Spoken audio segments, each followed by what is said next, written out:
மக்களினமே, உன்னை உண்டாக்கியவரை குறித்து மகிழ்ச்சி கொள்வாயாக. ஆண்டவர் தம் மக்கள் மீது விருப்பம் கொள்கின்றார். தாழ்நிலையில் உள்ள அவர்களுக்கு வெற்றி அளித்து மேன்மைப்படுத்துவார். அன்பு இறைவா, தாழ்நிலையில் இருக்கின்ற உம்மை மகிமைப்படுத்துகிற, உம்மை குறித்து மகிழ்கிற எங்கள் ஒவ்வொருவரையும் நீர்தாமை நிறைவாக ஆசீர்வதித்து பாதுகாத்து வழிநடத்த வேண்டுமாய், உடனிருக்க வேண்டுமாய் எங்கள் ஆண்டவர் ஆகிய இயேசு கிறிஸ்து வழியாக உம்மை மன்றாடுகிறோம். ஆமென். புனித யோவான் எழுதிய தூய நற்செய்தியிலிருந்து வாசகம். அதிகாரம் 3. கடவுளுடைய செல்வாக்கு பெருக உழைக்க அழைக்கும் வார்த்தைகள் 22 30 முடிய.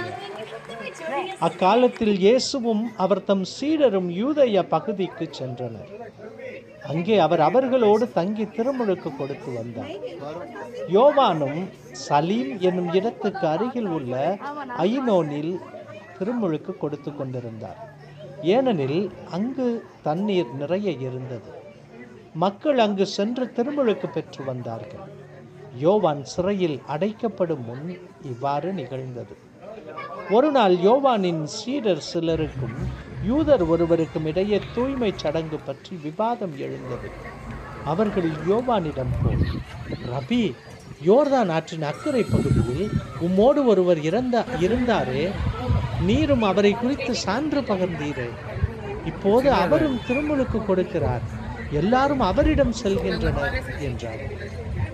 யோவான் அவர்களை பார்த்து, விண்ணிலிருந்து அருளப்படாவிட்டால் எவரும் எதையும் பெற்றுக்கொள்ள முடியாது. நான் மெஸ்ஸியா அல்ல, மாறாக அவருக்கு முன்னோடியாக அனுப்பப்பட்டவன் என்று நான் கூறியதற்கு நீங்களே சாட்சிகள். மணமகள் மணமகனுக்கே உரியவன். மணமகனின் தோழரோ அருகில் நின்று அவர் சொல்வதை கேட்கிறார். அதில் அவர் பெருமகிழ்ச்சி அடைகிறார். என் மகிழ்ச்சியும் இது போன்றது. இம்மகிழ்ச்சி என்னுள் நிறைந்துள்ளது. அவரது செல்வாக்கு பெருக வேண்டும், எனது செல்வாக்கு குறைய வேண்டும் என்றார். இது வாழ்வு தரும் கிறிஸ்துவின் நற்செய்தி. கிறிஸ்துவே உமக்கு புகழ். இயேசுவிற்கு மிகவும் பிரியமானவர்களே, இன்றைய நற்செய்தியிலே திருமுழுக்கு யோவானுடைய தன்னடக்கம் மற்றும் தாழ்ச்சியை பற்றி நாம் வாசிக்கின்றோம். அவருடைய சீடர்களும் ஒரு சில யூதர் மற்றும் யோவானின் சீடர்கள் அவரிடத்தில் செல்கிறார்கள். அவர்கள் யோவானிடத்தில் கூறுகிறார்கள், ரபி, யோர்தான் ஆற்றின் அக்கறை பகுதியில் உம்மோடு ஒருவர் இருந்தாரே, நீரும் அவரை குறித்து சான்று பகர்ந்தீரே, நீரும் ஞானஸ்தானம் கொடுத்தீரே, அவரும் திருமுழுக்கு கொடுக்கிறார் என்று புகார் கூறுகிறார்கள். அவர்கள் சொல்ல வருவது என்ன தெரியுமா? எல்லா மக்களும் உங்களை விட்டுட்டு இயேசுகிட்ட போறாங்க, நீங்கள் உங்களுடைய பிரபலத்தை இழந்து கொண்டிருக்கிறீர்கள் என்று அவர்கள் சொல்ல ஆசைப்பட்டார்கள். இது யோவானுக்கு கோபப்படவோ பொறாமைப்படவோ ஒரு வாய்ப்பு. என்னை விட அவரிடத்தில் அதிகமாக செல்வதா, அவரை நம்பி போவதா, அவருக்கு முன்பாகவே நான் திருமுழுக்கு கொடுக்கிறேன் என்று திருமுழுக்கு யோவான் கோபப்பட்டிருக்கலாம் அல்லது பொறாமைப்பட்டிருக்கலாம். ஆனால் அவர் என்ன சொல்லுகிறார் பாருங்கள், அழகான வாக்கியங்கள். மணமகள் மணமகனுக்கே உரியவர், மணமகனின் தோழரோ அருகில் நின்று அவர் சொல்வதை கேட்கிறார், அதில் அவர் பெருமகிழ்ச்சி அடைகிறார். என் மகிழ்ச்சியும் இது போன்றது என்று அவர் கூறுகிறார். மேலுமாக அவர் கூறுவார், நான் மணமகன் அல்ல, அதனுடைய முன்னோடியாக அனுப்பப்பட்டவன் நான் என்று அவர் தன்னையே தாழ்த்தி அவரிடத்தில் கூறுகிறார். மேலுமாக நம்முடைய கிறிஸ்தவ வாழ்வின் மிக அழகான வாக்கியமாக இருக்கக்கூடிய ஒரு வாக்கியத்தையும் திருமுழுக்கு யோவான் கூறுகிறார். அவரது செல்வாக்கு பெருக வேண்டும், எனது செல்வாக்கு குறைய வேண்டும் என்று.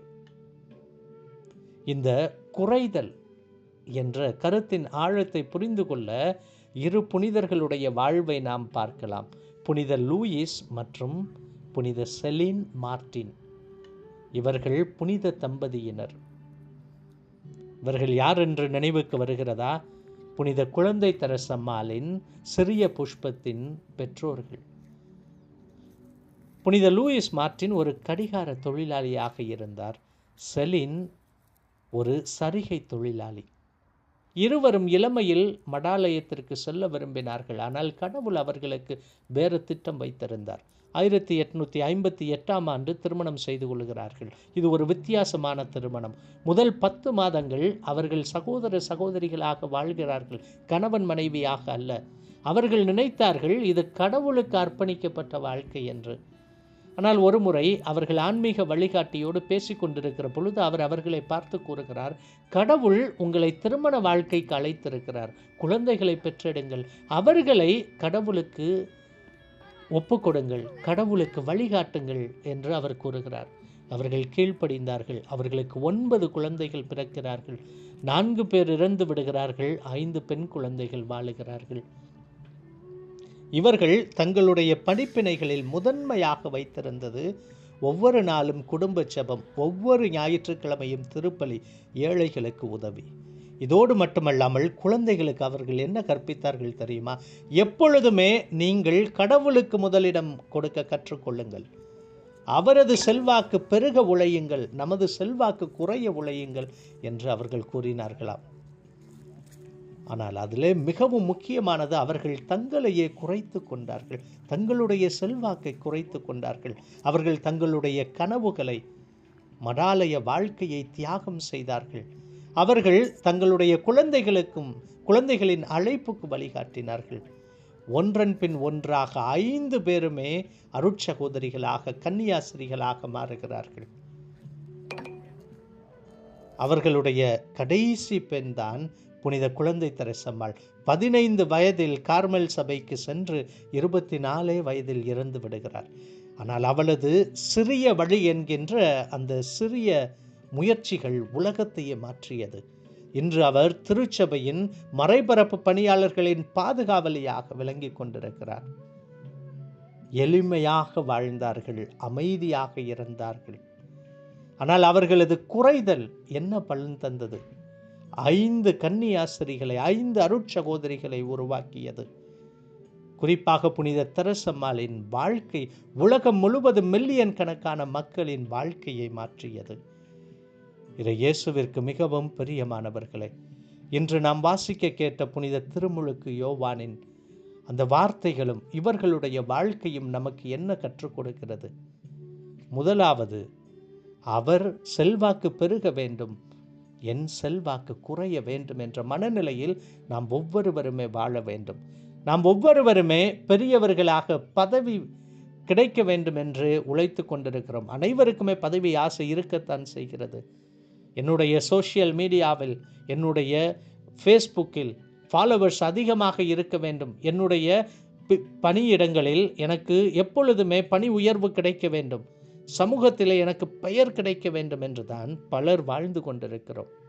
ஆனால் நம்முடைய கிறிஸ்தவ வாழ்வு வேறு வழியை கற்றுக் கொடுக்கிறது. நாம் ஒவ்வொருவருமே நம்மையே தாழ்த்தி நம்முடைய செல்வாக்கு குறையும்படியும் ஆண்டவருடைய செல்வாக்கு உயரும்படியும் வாழ வேண்டும் என்பதை கற்றுக் கொடுக்கிறது. இரண்டாவதாக, நாம் நம்முடைய அந்த பிரபலத்தை குறைத்து கொள்ளுகிற பொழுது மற்றவர்கள் வளர நாம் அனுமதிக்கின்றோம். இன்றைய இந்த ஓமையில் வருகின்ற புனித லூயிஸும் செலீனும் தங்களுடைய கனவுகளை தியாகம் செய்கிறார்கள். அவர்களது 5 மகள்களையும் கடவுள் பக்தியில் வளர முடிந்தது. வளர்க்கிறார்கள், அருட்சகோதரிகளாக மாற்றினார்கள். பெற்றோர்கள், ஆசிரியர்கள், தலைவர்கள், நாம் அனைவரும் மற்றவர்கள் வளர உழைக்க இந்த நாள் நமக்கு அழைப்பு விடுக்கிறது. இறுதியாக, நம்முடைய நோக்கம் புகழ் அல்ல, மாறாக கடவுளின் மகிமை, கடவுளின் மாட்சி என்பதை நாம் உணர்ந்து உழைக்க வேண்டும். திருமுழுக்கு யோவான் மிக அழகாக சொல்லுவார், நான் அவருடைய குரலை, அவர் சொல்வதை கேட்பதில் பெரும் மகிழ்ச்சி அடைகிறேன் என்று. நாம் நம்முடைய வாழ்க்கையை சிந்தித்து பார்ப்போம். நமது மகிழ்ச்சி எங்கிருந்து வருகிறது? நம்முடைய மகிழ்ச்சி நிலைத்திருக்க வேண்டுமென்றால், நமக்கு மகிழ்ச்சி கிடைக்க வேண்டுமென்றால் நாம் மற்றவர்களை பாராட்ட வேண்டும், கடவுளை மகிமைப்படுத்த வேண்டும்.